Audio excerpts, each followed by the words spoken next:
and a committee of cabinet has been set up to look into it. There are several responses which we are putting forward. One of them, of course, as you rightly said, may be some form of demarcation. But talking about impunity, it is also on the table that those who have violated the law will be brought to book. There are discussions going on now. I mean, if you build a house in the waterway, not just for the fact that you're going into the greenbelt, but for your own personal safety, you will be moved. Because if the dam bursts, that means it's going to be human catastrophe. So government is in discussion in that committee where, if need be, some of these houses will have to be removed. They will be relocated, not just for the greenbelt, but also for their own safety. But once that is done, definitely we're going to now preserve, and we're even thinking of getting physical boundaries, physical borders, which we have started to make sure people don't go into the greenbelt. There are going to be a lot of measures. Apart from the houses, there are also some people who are doing some economic activities in quotes. Those who are breaking stones, those who are burning coals. As part of the strategy, we're also looking at getting alternative means of livelihood to move these people out of the greenbelt. We haven't.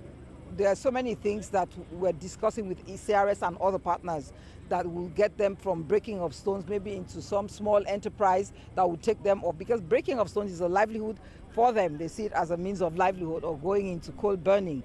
So if you put them into small businesses that they may want to go into, that is something that can help. But the funds will be provided by government and their partners. But as for those who have built physical structures, will be determined that if you're in the Beltway, definitely those you have to be relocated.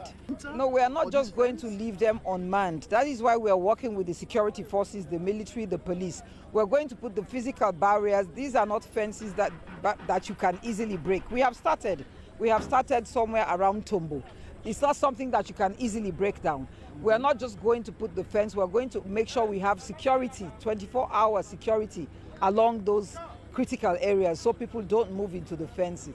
But if for any reason somebody is outlaw and they move into, it's at your own risk, because we're going to clear. We will not even give you the time to build the structure up to that point, because there will be security there.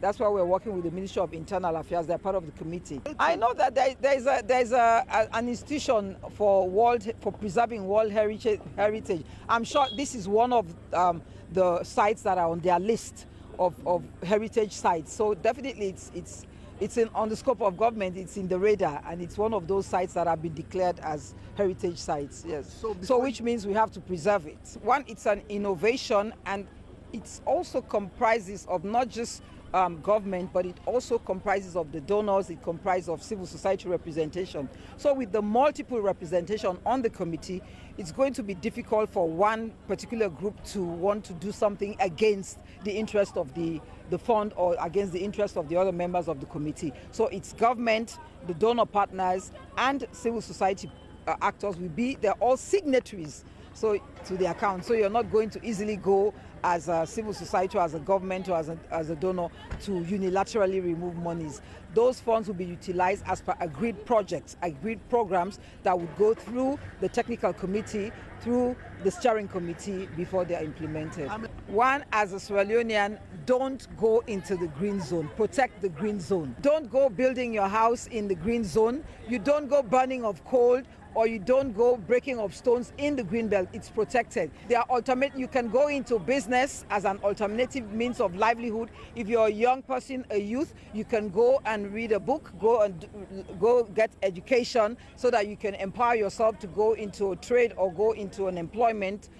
So these are alternative ways. Well, that would put us in the international scene as a government that is very concerned, that cares about its people, that cares about nature, that cares about development. And it's going to give us the respectability among our peers that as a government we're very serious about protecting the livelihood of our people, about protecting our environment, and about pushing development for the